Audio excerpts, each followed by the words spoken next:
Hello fellow educators! It's me, Teacher Kani, Gurong Siplayan, Mandaluyong. For today's video, we will be discussing the administering of TOEFAS. In line with the Learning Continuity and Recovery Plan LCRP of the region, DepEd NCR continuously adheres to the improvement of the numeracy skills of the learners. Hence, a region-led intervention is now in its second year of conduct in the region in partnership with the Springs Ltd.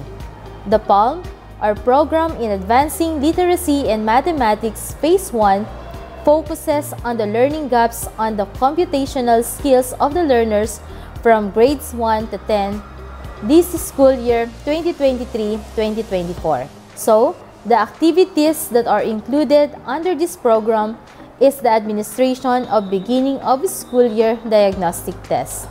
For grades 1 and 2, Rapid Math Assessment or RMA to be conducted on November. And for grades 3 to 10, tests of Fundamental Academic Skills or TOEFAS to be administered this coming September 19 to 25, 2023. So, 7 days implementation po yon. So, our discussion will be focusing on administering the TOEFAS based on the Regional Memorandum ORD 2023-886 dated September 12, 2023. Sabi nga natin kanina, pangalawang taon na po ng implementasyon ngayong taon. Kaya naman, sigurado ako, mas madali na po natin itong isasagawa sapagkat ang mga gurong Siplayan ay subok na dyan. Ano nga ba ang TOEFAS? Ang ibig sabihin nito ay Test of Fundamental Academic Skills. Ito ay web-based tool ng Springs Ltd para malaman ang computational skills not mastered by our learners according sa kanilang grade level. Paano natin isasagawa ang TOEFAS? Una ay dapat malaman muna natin ang actual enrollment ng bawat grade level upang makagawa ng schedule para sa mabilis na pagsasagawa nito. Sapagkat madami tayong dapat i-consider, tulad na lamang ng internet connection, gadget na gagamitin ng mga test takers, at kung saang venue gagawin ito upang maiwasang maantala ang mga klase. Marami tayong ways na pwedeng gawin to address these things. Kung kulang ang gadget na gagamitin dahil walang dala ang examinee, mayroon tayong mga available tablets sa school na pwedeng ipahiram o ipagamit. At para mas malakas naman ang internet connectivity natin, pupunta tayo sa mga special rooms para makasagap ng mas malakas na connection. Pagkatapos nating makuha ang enrollment ng bawat grade level, maaari na tayong gumawa ng schedule of implementation. Ito ay sample schedule lamang na ginawa ng Doña Pilar C. Gonzaga Elementary School for a smooth conduct of TOEFAS. 1 grade level para po hindi magkakasabay-sabay lahat. Each grade level ay may allotted time din po para maiwasan ang technical glitches.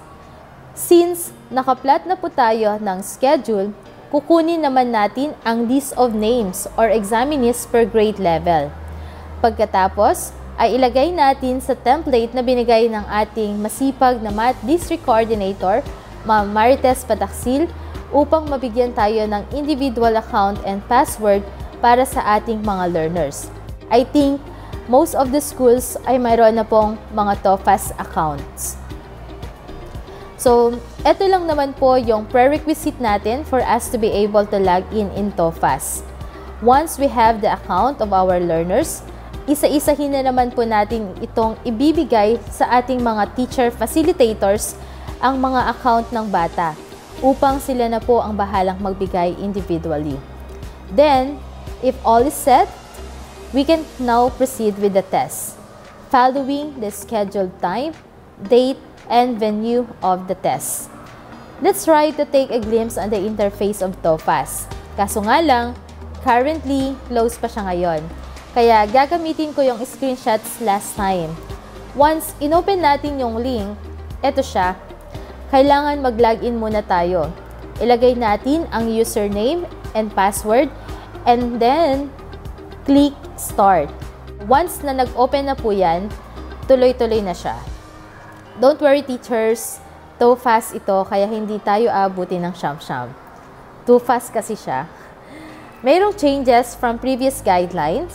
90 minutes na po ang time limit para makomplete natin sagutan ang bawat items or ang lahat ng items.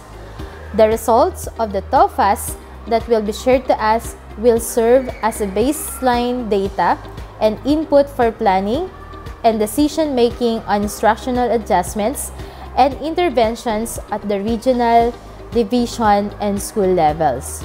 Kung meron po kayong katanungan, feel free to leave your queries on the comment section. So, hanggang dito muna tayo, fellow teachers, and we will update you soon. Thank you for listening!